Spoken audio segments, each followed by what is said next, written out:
교우 여러분, 또 이렇게 영상으로 만나 뵙게 됐습니다. 코로나19 상황 속에서 무엇보다 중요한 것이 손 씻기라고 하는 것 잘 아실 겁니다. 매일 30초씩 손 씻는 것 잘 하고 계시리라고 믿습니다. 또 손 씻기 잘 하는 덕분에 매년 이맘때면 감기가 유행하는데 감기 환자 숫자가 많이 떨어졌다는 다행스러운 소식도 있습니다.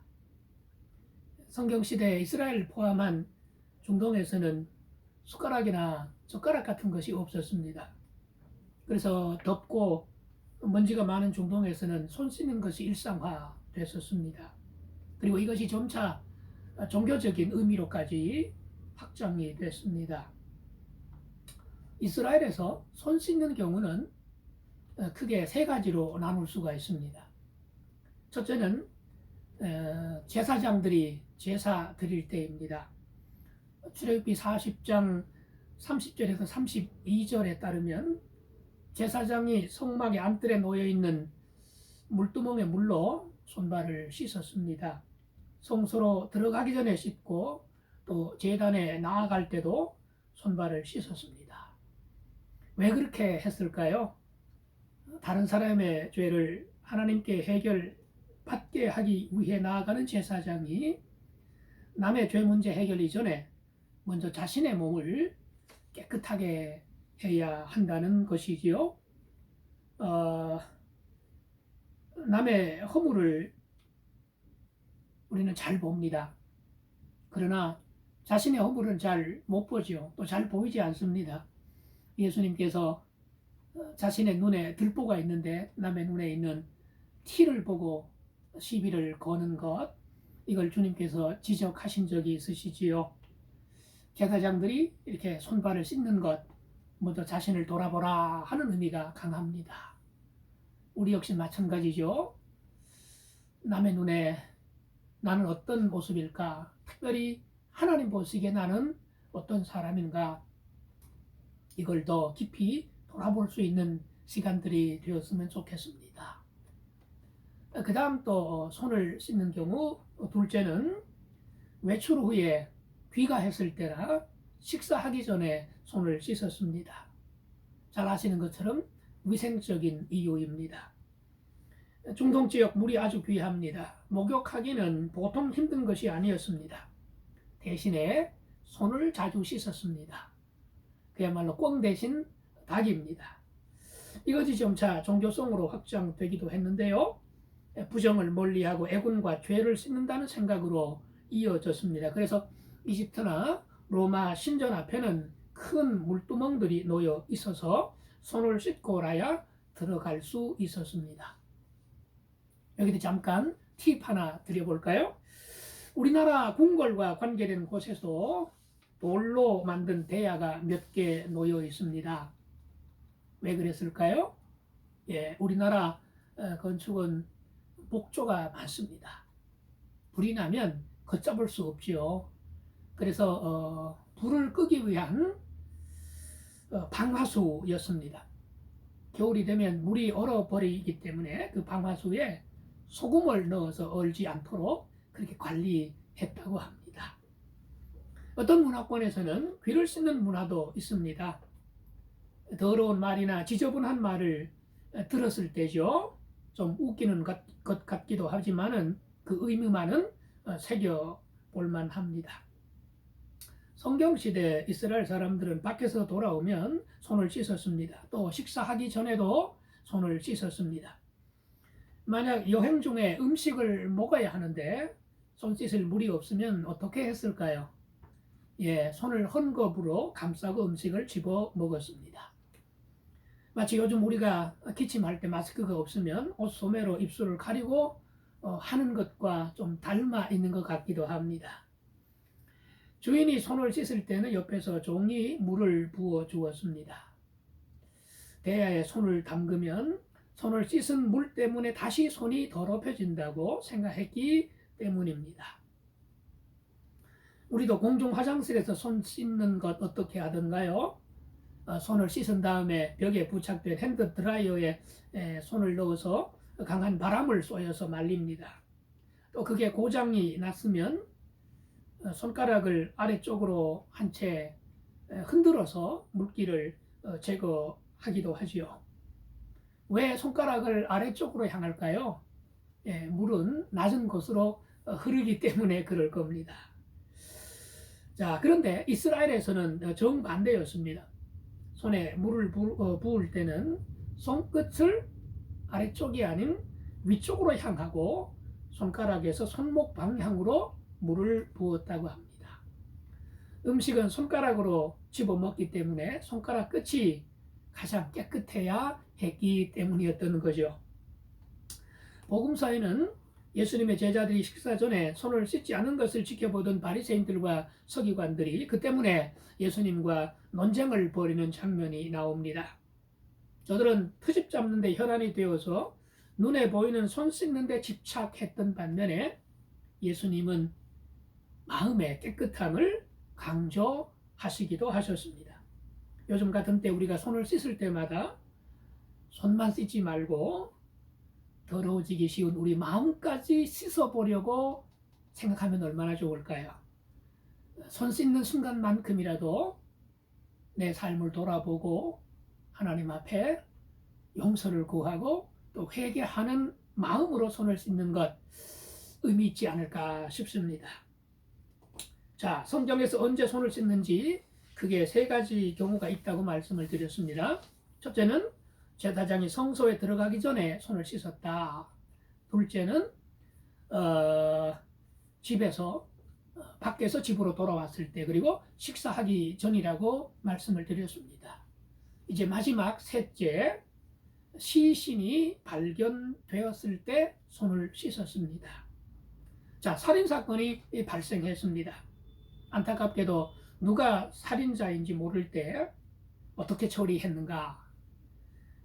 바로 오늘 만나보고자 하는 본문입니다.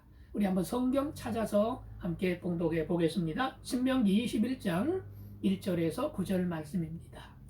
구약 성경 신명기 21장 1절에서 9절 말씀. 구약 성경 293면입니다. 신명기 21장 1절부터 9절 말씀입니다. 제가 봉독하겠습니다.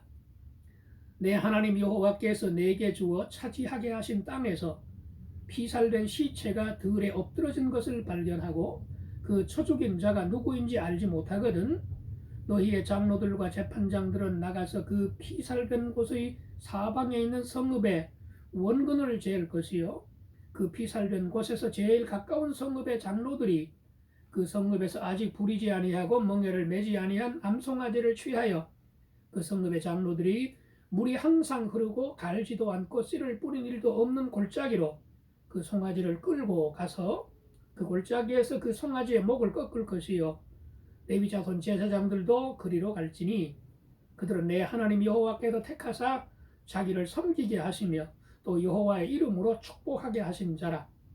모든 소송과 모든 투쟁이 그들의 말대로 판결될 것이니라. 그 피살된 곳에서 제일 가까운 성읍의 모든 장로들은 그 골짜기에서 목을 꺾은 암송아지 위에 손을 씻으며 말하기를 우리의 손이 이 피를 흘리지 아니하였고 우리의 눈이 이것을 보지도 못하였나이다. 여호와여 주께서 속량하신 주의 백성 이스라엘을 사하시고 무죄한 피를 주의 백성 이스라엘 중에 머물러 두지 마옵소서 하면 그 피 흘린 죄가 사함을 받으리니 너는 이와 같이 여호와께서 보시기에 정직한 일을 행하여 무죄한 자의 피 흘린 죄를 너희 중에서 제할지니라. 아멘. 참 성경은 별 말씀까지 다 가르쳐 주십니다. 우선 시신이 발견된 장소에서 가장 가까운 지역에 장로들이 수습에 나서야 한다는 겁니다. 먼저 한 번도 이 일을 해본 적이 없는 암송아지 한 마리를 끌고 제사장과 함께 골짜기로 갑니다. 단 그 골짜기는 물이 항상 흐르는 골짜기라야 하고 또 씨를 한 번이라도 뿌린 적이 없는 골짜기라야 합니다. 그런 골짜기가 많지 않았을 것입니다.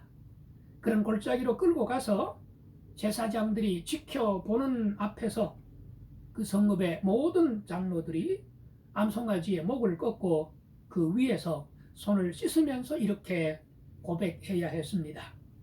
우리 손이 이 피를 흘리지 않았고 우리 눈이 이것을 보지도 못하였나이다. 이와 비슷한 풍습은 이스라엘만 아니라 당시 이방 지역에도 통용되었습니다. 그 흔적들이 신약 성경에 나옵니다. 바로 예수님을 재판하던 빌라도가 손을 씻는 장면 아니겠습니까? 나와 이 판결과는 아무 상관이 없다. 나는 죄가 없다 하는 뜻으로 빌라도가 손을 씻었던 거죠. 물론 빌라도의 경우에는 그렇게 손을 씻는다고 해결될 문제는 아니었죠. 자, 이 장면에서 우리에게 크게 한 3가지 정도의 교훈을 주고 계십니다. 첫째는 우리는 죄의 영향권에서 완전히 벗어날 수 없다 하는 교훈입니다. 오늘 본문인 신명기 21장은 앞으로 가나안에 들어가서 살 때에 일어날 수도 있는 일을 가정해서 주신 말씀입니다. 여러분 아시는 대로 가나안은 약속의 땅입니다.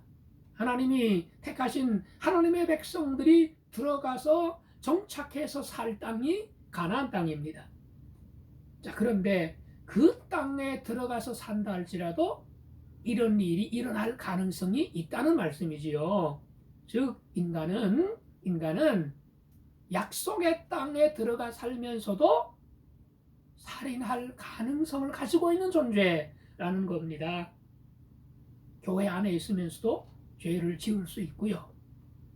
그리고 구원받은 사람도 죄를 지을 수 있다는 말씀입니다. 그러니 우리 항상 경계하고 죄에 더러워진 우리 몸을 항상 주님의 이름으로 씻으려고 또 힘쓰고 애써야 하지 않겠습니까? 둘째 교훈은요, 공동체 의식을 가지라는 겁니다. 공동체 윤리 의식을 가지라는 교훈입니다. 제사장들이 목이 꺾여진 암송아지 위에 손을 씻으면서 이렇게 고백했다 그랬죠. 우리는 이 살인 사건과는 아무 상관이 없음을 맹세합니다. 만약 우리의 맹세가 거짓이라면 이 암송아지처럼 목이 꺾여도 좋습니다 하는 다짐이었습니다. 일반적으로 범인이 끝까지 밝혀지지 않으면 이른바 영구 미제 사건이 되고 시간이 흐르면서 흐지부지해지기 마련입니다. 그렇게 되면 피해자와 그 가족들은 평생 억울함과 한을 품고 살아야 되겠지요. 하지만 이스라엘에서는 그렇게 살아서는 안 된다는 겁니다. 피 흘린 죄가 해결되지 않으면 그 핏소리가 하나님께 들리게 되고 결국 그 공동체 전체가 책임을 져야 되고 화를 당하게 된다는 의미를 포함하고 있습니다. 하나님이 약속하신 땅에서도 죄는 여전히 영향을 미칠 것이라. 그렇더라도 너의 문제는 너의 문제만이 아니고 나의 문제는 나의 문제만이 아니고 한 사람의 죽음은 한 사람만의 죽음이 아니고 전체의 죽음일 수도 있다고 하는 거죠. 나와 공동체와 나는 분리된 것이 아니라 밀접한 연관성이 있다는 말씀이에요. 한 사람 아담의 범죄로 말미암아 모든 사람에게 죄가 들어왔고 한 사람 예수 그리스도의 순종으로 말미암아 모든 사람이 의롭게 되는 길을 열어 놓으셨다는 말씀이기도 하지요. 한 사람이 아파하면 나 몰라라. 사실은 그게 아니라 우리 모두의 아픔으로 품고 살아야 하는 곳, 그것이 바로 약속의 땅이다. 그렇게 사는 공동체가 바로 교회 공동체임을 또한 말씀해 주고 계십니다. 셋째로 주시는 교훈은 죄 문제를 해결하는 데는 피값이 따른다는 말씀입니다. 피 흘림이 없으면 죄사함이 없다 하셨습니다. 미제 살인사건으로 벌어진 부정을 씻기 위해서 부리지도 않고 멍에를 한 번도 맨 적이 없는 암송아지를 희생 제물로 바쳐서 피를 흘려야 했습니다. 살인한 사람을 처형해야 하지만 누군지 모를 때는 그냥 넘어가는 것이 아니라 살인자의 죄를 흠 없는 짐승에게 떠넘겨서라도 죄 문제는 해결해야 된다는 것이지. 자, 흠 없는 짐승이에요.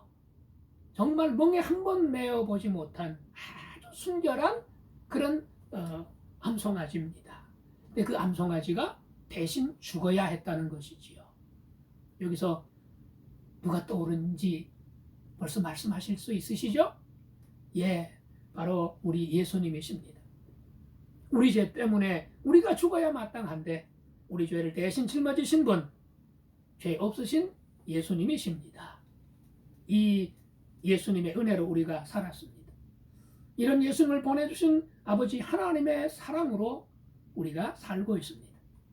코로나19 속에서 우리와 함께 하시는 성령님의 역사가 여러분들과 함께 하시기를 주님의 이름으로 축복합니다. 기도하겠습니다.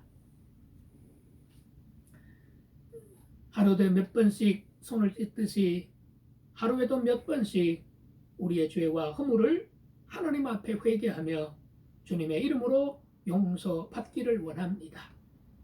나만이 아니라 우리 모두를 함께 배려하는 공동체 의식을 갖고 살게 하시고 무엇보다 우리 죄를 대신 짊어지시고 십자가에서 피 흘리신 주님의 은혜를 잊지 않게 하여 주시옵소서. 예수님의 이름으로 기도드리옵나이다. 아멘.